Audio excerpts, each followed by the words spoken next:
and this is an interesting recording this week because it's kind of a dual podcast. I'm Colin from All In Skills, and I'm very happy to be joined by Shahina from Global Education Success. Hello, Shahina. Hi, Colin. Nice to see you online. Thank you very much for taking this on and helping me get this recording done so that I know how the podcasts are created. I really appreciate you helping me with this. Can you just tell us what is Global Education Success? Well, as the name suggests, it is all about global education success of international students. So what I have seen over the years working as an agent and also working within the academic institutions tapes in Melbourne, that international students, although they have a lot of expectations and dreams before they come and study in Australia, at the end, what they're actually looking for is be ready for global success. And global success implies for them is not just a career, but life overall anywhere in the world. And that's what a global education provides to them. So global education success is me helping international students or helping them to have a vision about a success that they receive through their education or international education and treat this as a tool for succeeding overall in their life globally, not just in Australia or in their own country, but seeing the bigger vision of what international education provides and then treat it as a global education success, not as an education success in Australia or in their own country itself only. You've been involved in international education for nearly 20 years. Is that right? More than that, but yes. Yeah. Even more? Even more. Have you noticed things changing over this time at all in terms of the people that you're dealing with? I would say yes and no at the same time, because of course, what has changed is, of course, it's the global education success. Global education has become very popular. So when I started working in the industry, not many people knew about it. It was very niche and we would go to certain schools and very few people would be aware. Now the awareness about global education or international education has gone wide and almost everyone knows about it. It's become big in terms of volume and in terms of opportunities that are available to international students. But at the same time, what hasn't changed is students' journey, the way they manage their overseas education. What hasn't changed is what international education provides and the challenges they face. In terms of what hasn't changed is what they now see as return on investment on their international education is exactly the same what I thought students 20 years back were seeing international education for. So it's like, it's all about, for them to have prosperous life for themselves, get the opportunities which they otherwise will not get if they don't travel. And that ambition is still the same. Nothing has changed about that. On your site, there is this quote that overseas success begins long before departure, which I think is really interesting. And it's quite a specific and quite deliberate thing to say. So I suppose the question is, what is it that most students, families of students, of course, and institutions, what do they get wrong about that preparation period before the study starts? Wow. So there are a few things. So it's a very aspirational journey. So there are lots of aspirations attached to studying overseas. And that means a lot of dreams come into the picture, not just from the student, but also from the families. And the process itself is complicated. And it's tricky because, of course, it's a risky thing to go into a new country and learn about the whole admission process and finding the options, a right place to go, and then how to go, and then getting the visa. So the whole logistics of traveling overseas for studying is pretty complicated and long and risky. Now, because of that, what happens is the entire focus of the student and the family is on the logistics of arriving overseas. Literally, it's all about getting admission and just traveling and going overseas to get this dream fulfilled. Now, what gets missed in the process is that, of course, it is a great opportunity, but also it requires a lot of preparation from students and families to make it really work. What it means, how I see and how I also share with students is that studying overseas is like running a marathon. And getting admission and visa is like getting a ticket for you to run a marathon. And that gives you an entry in the country, but that does not mean you have built enough stamina or muscles to run a 50K marathon. And so it's just exactly the preparation. The preparation that I think is that students lack the awareness of overall things that's required for them to be really successful, the way to approach life, the way to approach the academic system, the way to manage the overall lifestyle and the life itself that demands from the students to stay independent and deal with all the responsibilities in a completely new environment where they don't have the family support.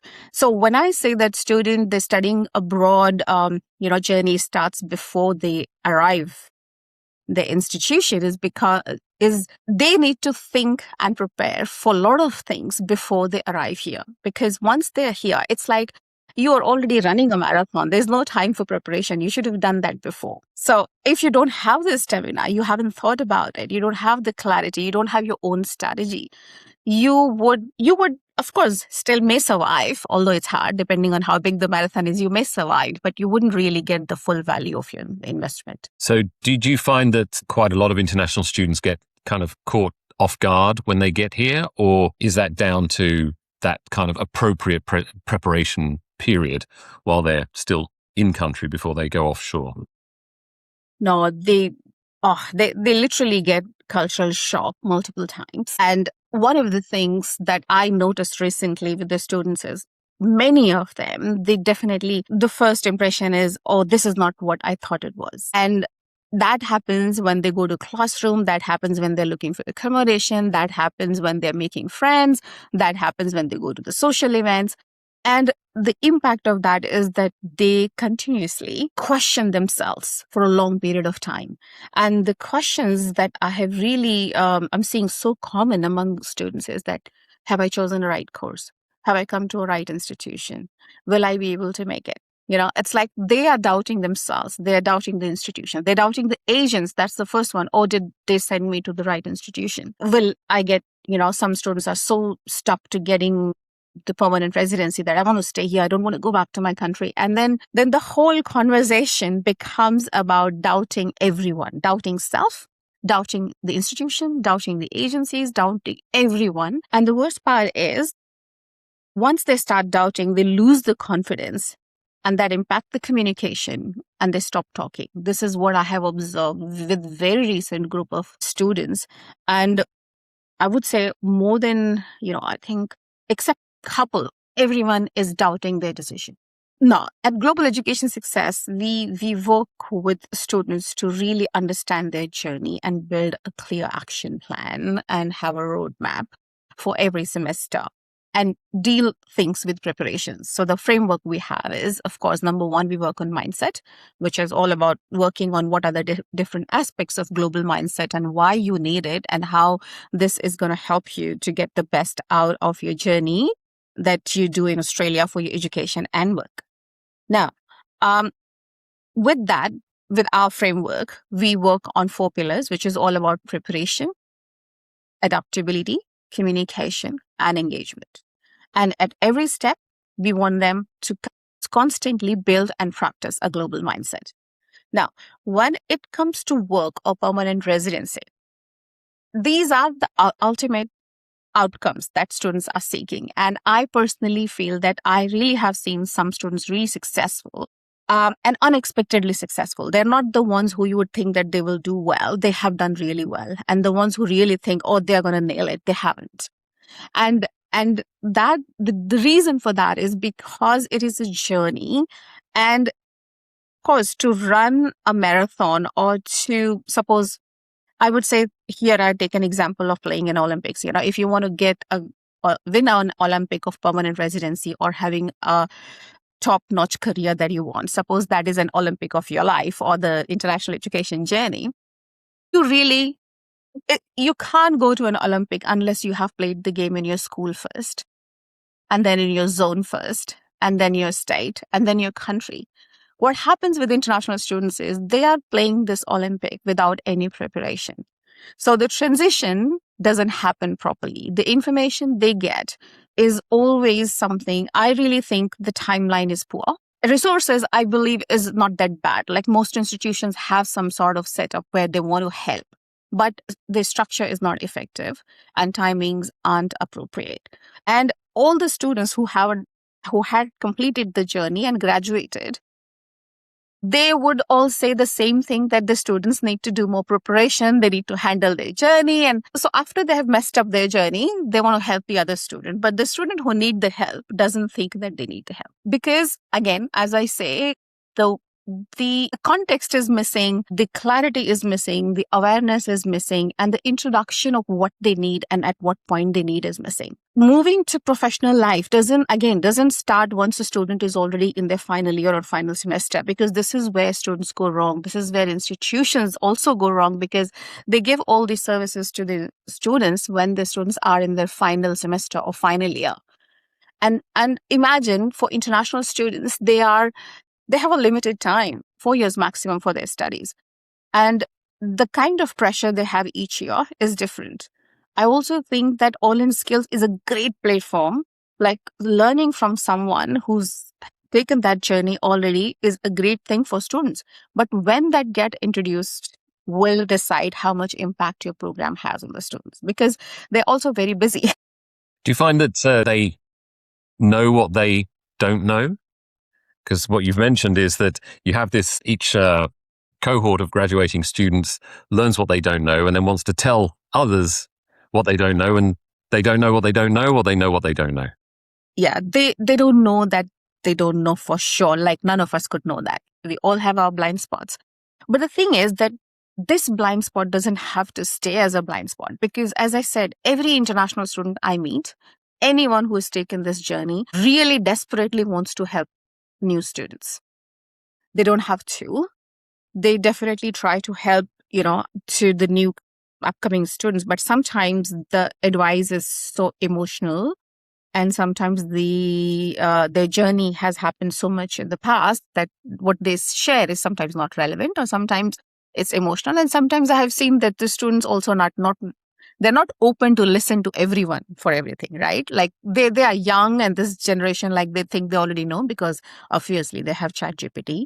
So it's like, it's not about the information anymore, but it's more about what do they do with that information, how they make it work for themselves. So there is no structured, timely, effective way of helping students to let them plan their own journey, let them take the responsibility. What I also observe, that students, okay, now the cultural differences comes here in the picture, but many students, somehow they feel that, somebody's going to tell them what to do, and that's when they're going to do it, because that's what they're used to of it. Like, families looking after them, teachers telling them what to do, and suddenly they've become an adult.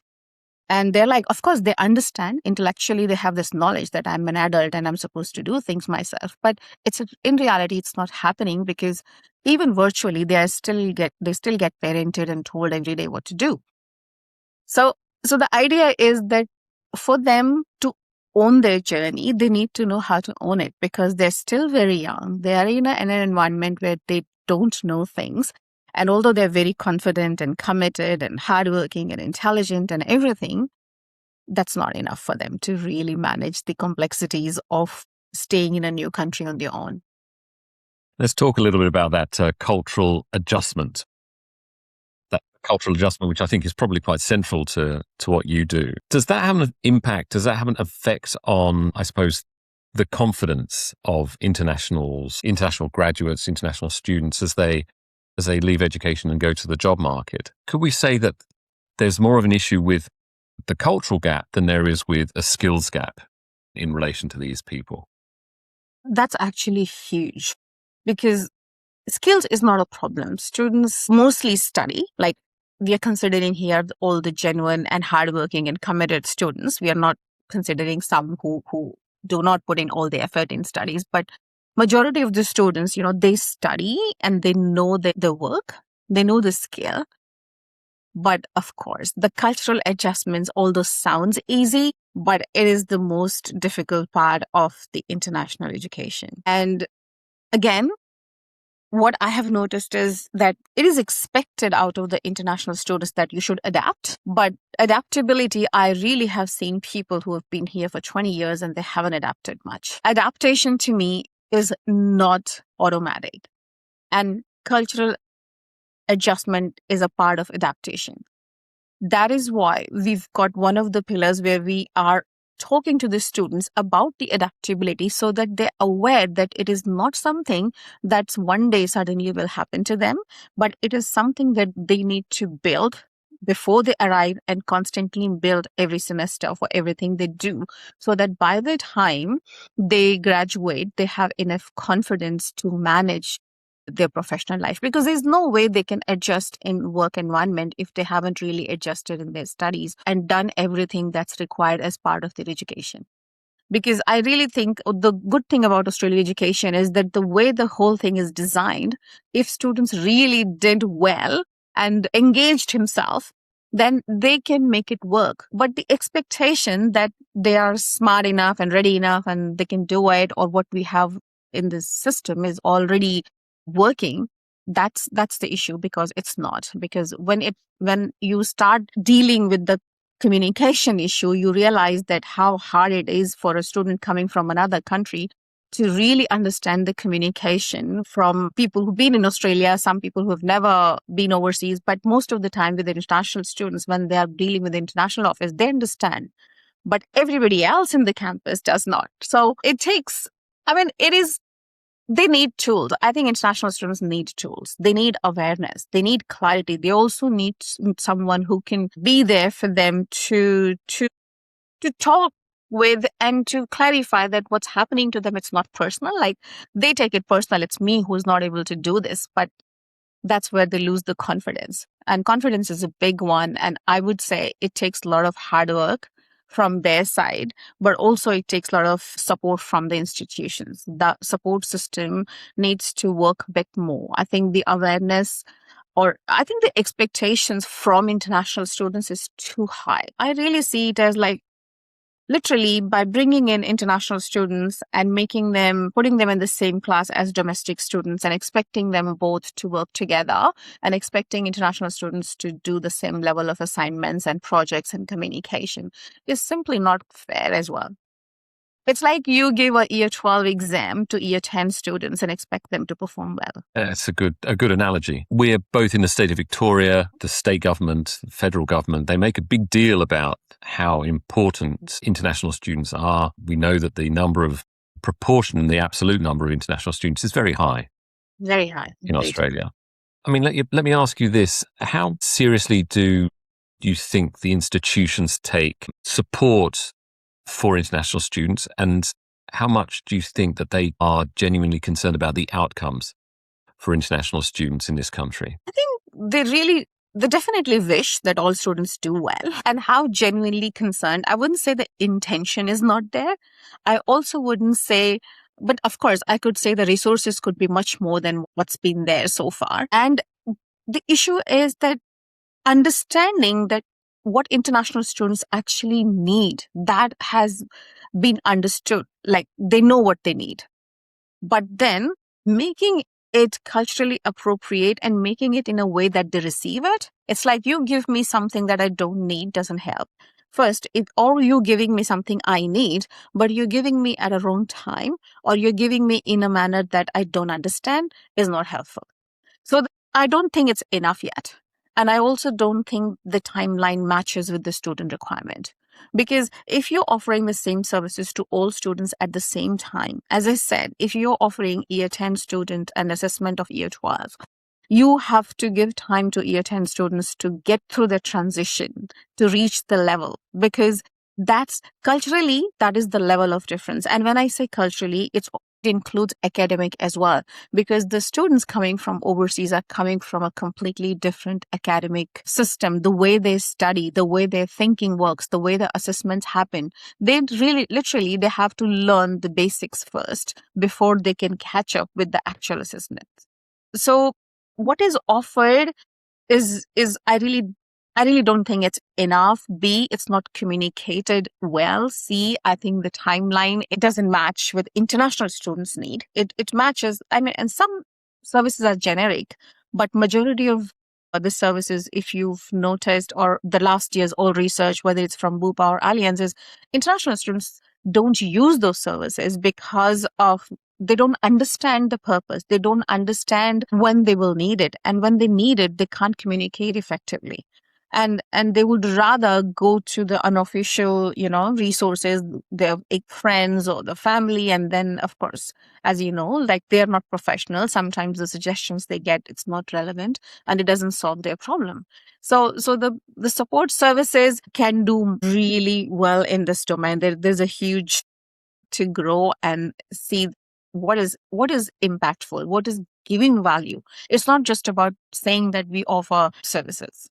Something which I find quite interesting and is quite apparent when you walk around Melbourne, as you and I do, and you can see that there are many, many international students. They seem to stick to cultural, linguistic, national groups. Groups, yeah. And I just wonder how much of an impact this has on the outcomes experienced by international students while they're here, and how much of an effect that has on the kind of work that you do. Huge, because it fails the whole purpose of coming here all the way for an international education. It has very obvious reasons, though, to do that. And I understand a lot of students get into that in the beginning because they miss home and they need the support. And that support is easy to get from these communities. And then they create this comfort level, which they really start enjoying. But at the same time, they need to open up and connect with other people. So this is one extreme, and this is so common because I've also seen the other extreme where I saw this student from Malaysia who decided not to connect with her community at all. And then she missed her home so much that at some point she got so involved in her community that now she's the president of the Malaysian Student Society and she's doing a great job there. Now, for the students who kind of initially get into their own community for language, for food, or for cultural aspects, I would only say that by connecting with other people, you're not losing your identity, because that I have seen also as a fear. And some students have a reason that, okay, I don't want to try because maybe the food is different. I won't be able to eat that food. Or there are culturally different people who are like thinking, oh, I don't drink, so I won't go there. Or I don't know about this game, so I don't want to try. So there are a lot of barriers for them. But what actually is not happening is, if they decide to do it, they can't do on their own. And if their friends are not doing it, most likely they just find it too hard to do anything. And they don't realize that in long term, this is a really bad thing. And it's going to have a huge impact on their professional life. I would say that they need to really prepare and understand what international education system is all about.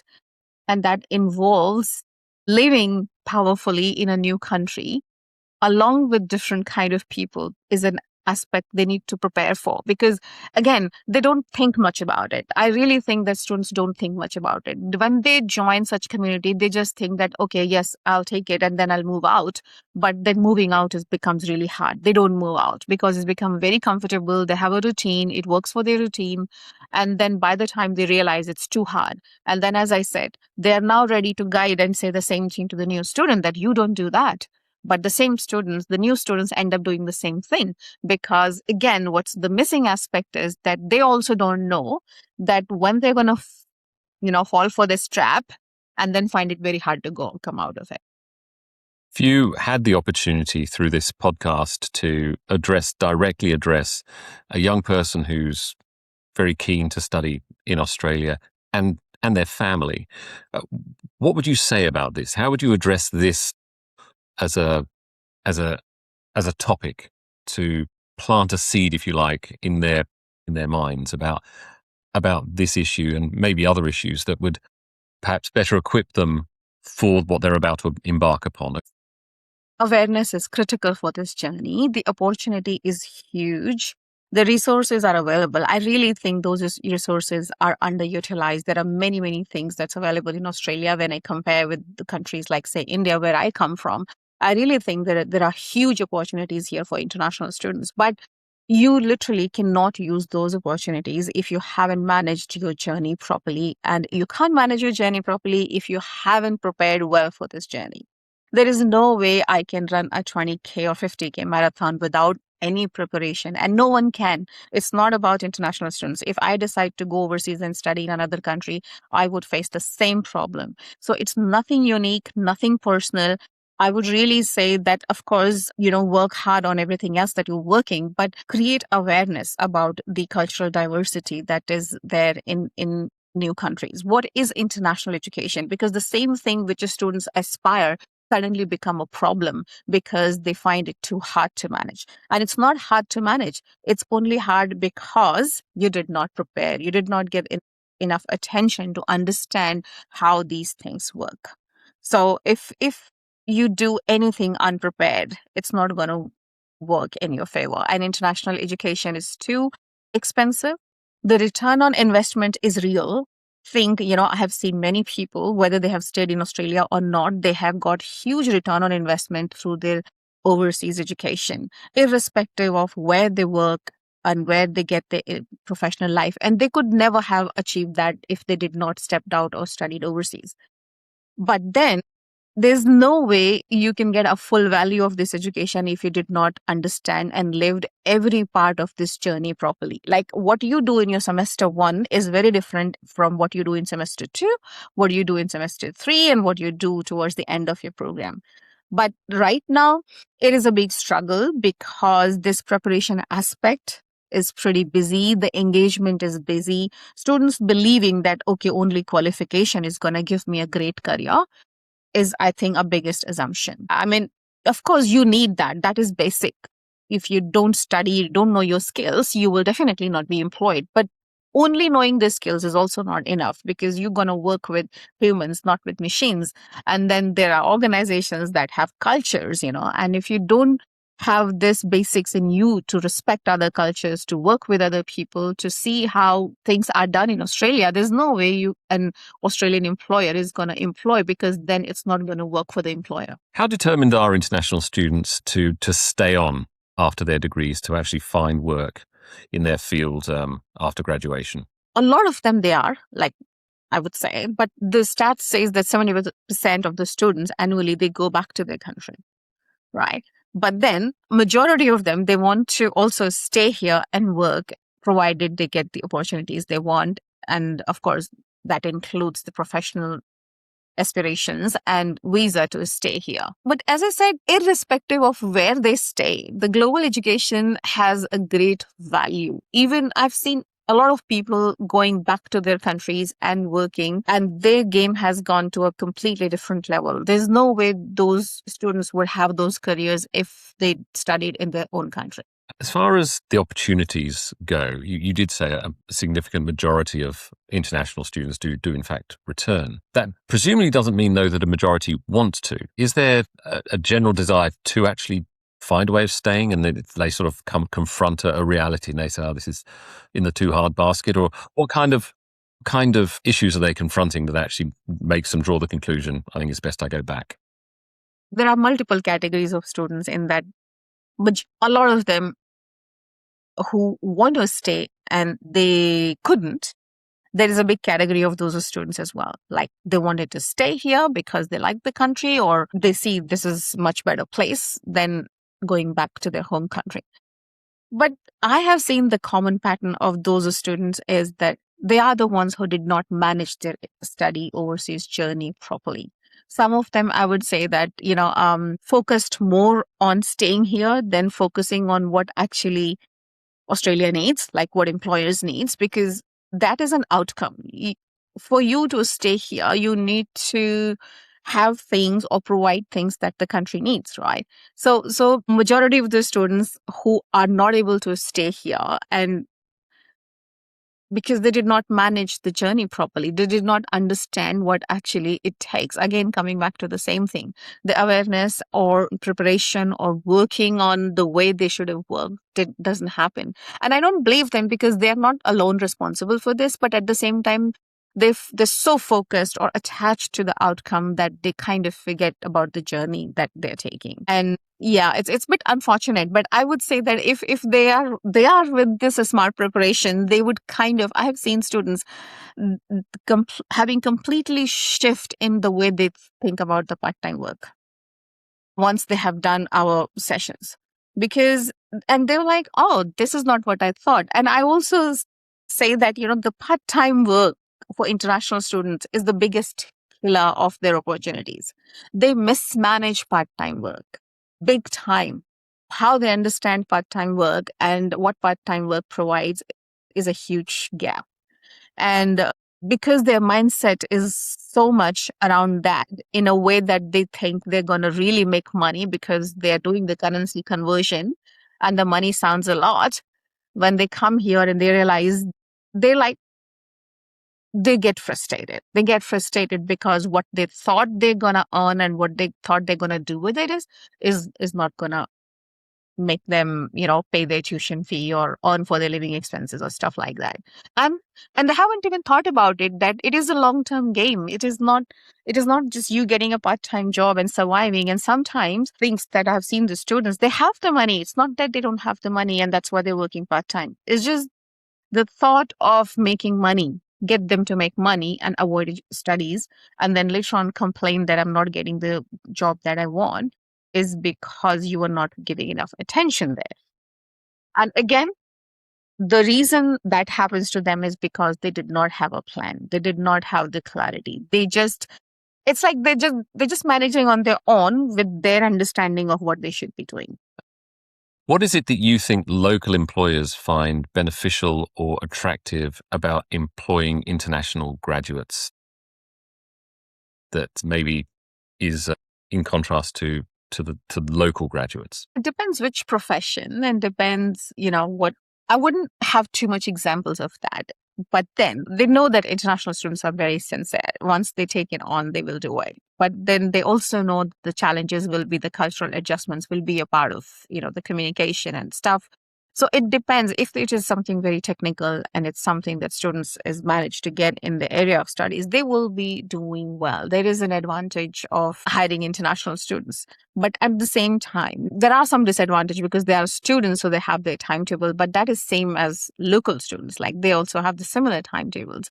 But then international students, I think they work a lot. International students have the limitations of time, which goes against with them. But then when they're working hard. They're pretty sincere. I would say they're pretty committed. If international students are determined to stay in this country and they want PR, how open are they to exploring any avenues that are available to them to do that? And how much do you think that they are constrained by maybe an unwillingness to say, no, this is my qualification and this is what I'm going to do? What the qualification is, it depends on that, because that's where you saw recently the professional year. Like, a lot of professional year has been happening because of the students who have been, they want to do something more to stay here, and they want to do, they will shift and change as what is required for them to stay here, if that's what is needed to have a good career in Australia, and if they want to stay here. The percentage is like, it depends what category of the student we are talking about. For most, the unis students, they are pretty, I would say, they stick to what they've studied, and they work pretty regularly on their journey of looking at the professions that they are studying in. But it doesn't happen, like, not all students get jobs in what they have studied. And that actually also is a concern among the international student community, that is pretty hard to get the job in the area where they have studied their career. They are open. They're most interested in getting a good job and good career outcome than getting exactly the same profession. You are aware of what we are building at All In Skills, and this idea of connecting people with experience to younger people who can benefit from that experience. In the context of the work that you do and this burgeoning population of international students in Victoria in Australia, how do you see that working? How do you see that being a fit for this cohort of young people? Yeah. So, Colin, I was really excited about it when I saw All in Skills concept and I saw I listened to the podcast that you had. And at that time, I know there was no mention of international students, but I can see how valuable All in Skills is for international students. Since international students do not have access to speak to some expert of the industry here in Australia. Of course, they have university and the career support services or LinkedIn doing their workshop in the colleges, and all of those things are there. But then having an opportunity to book an appointment and speak to someone 101 and understand and learn from their experiences and get the stories of what happens inside in that job is like, I think it's unparalleled. And that might give an insight to a student that the student can change his journey or work more or decide what to do with that career. The student also can do it multiple times. That's why I also think that all in skills is not something they should consider when they're in final year. It's something they should get head on in the second semester, maybe not the first one, but as soon as they enter into second semester. And that is when I have seen. So the first year students are like studying all generic subjects. And as soon as they enter second year, they have to choose their specialization. And I'm getting a lot of questions, which one to choose from. And I'm like, I can't tell you. Like, you got to tell me what you want to do. And then you choose your subjects accordingly.